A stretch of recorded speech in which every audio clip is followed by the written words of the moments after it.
morning, I was really proud to join every single one of my Democratic colleagues on the Homeland Committee in invoking a century-old and little-known law known as the Rule of Five to compel the Department of Justice to release the full and complete Epstein files. Under federal law, when any 5 senators on the Homeland Security Committee call on the executive branch must comply. Our request covers all documents, files, evidence, and other materials in possession of the DOJ, the FBI, related to the case of the United States versus Jeffrey Epstein. While protecting the victims' identities can and must be of top importance, the public has a right to know who enabled, knew of, or participated in one of the most heinous sex trafficking operations in history. Let me remind everyone of what's happened in recent months. Donald Trump campaigned on releasing the Epstein files. He broke that promise. In February, FBI Director Kash Patel promised during sworn testimony in his confirmation hearing he would, quote, make sure the American public knows the full weight of what happened. Well, that has yet to happen. A.G. Bondi said in February that a supposed, quote, client list, she said, was sitting on her desk right now to review. And she said that's been a directive by President Trump. 5 months later, we have 0 answers, only more questions. What have we gotten since? Stonewall, evasion, lies. Trump was asked earlier this month if he had ever been informed whether or not he was mentioned in the Epstein files, and now we know he lied.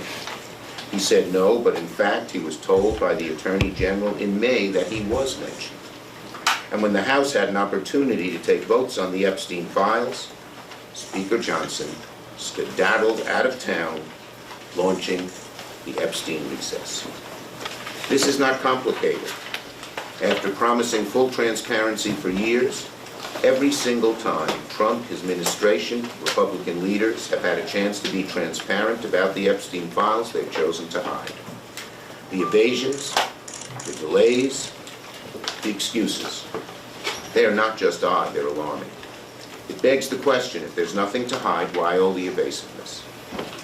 Trump should stop hiding from the truth. He should stop hiding from the American people. So today, Senate Democrats took action. We're invoking federal law and using our authority as a check on the executive to compel transparency. That's why today's letters matter. Today's letter matters. It's not a stunt, it's not symbolic. It's a formal exercise of congressional power under federal law. And we expect an answer from DOJ by August the 15th. That's what accountability looks like. This is what oversight looks like. And this is what keeping your promises to the American people look like. I urge my Republican colleagues in the Senate, if you believe in transparency, if you believe Congress has a role to play in checking the executive, join us. Join us in calling for more transparency on the Epstein files. Because once there's transparency, the truth emerges. Because once we get the truth, we can have accountability, we can move forward, not just on this, but on many issues affecting the American people, protecting health care, growing the middle class, defending democracy. But none of that is possible if the public loses faith that justice only applies to some, not all.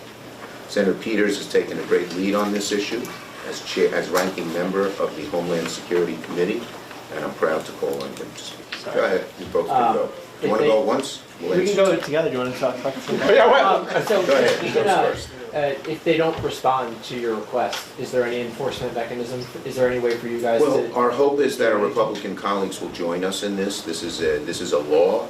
This has been made. It should be bipartisan. And we're still, Gary, we're still talking to Republican colleagues about trying to join us, and that may help get this public. But if not, there's recourse in the courts. This is the law. So how can Democrats, as the minority, take this to the courts? Can you explain how that would work? We have talked to some of our lawyers, and this can be challenged in the courts. Yeah. Yes? After the horrific shooting in New York and a police officer was killed, Do you think it's a bad look for Senator Booker to be objecting to police and law enforcement related bills? Look, Senator Booker has strong beliefs on this issue. He's had them for a very long time. He believes in strong law enforcement. Yes.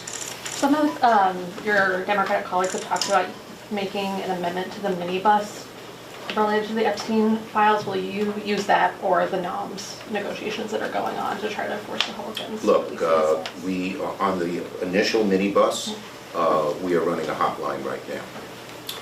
Okay? Yes.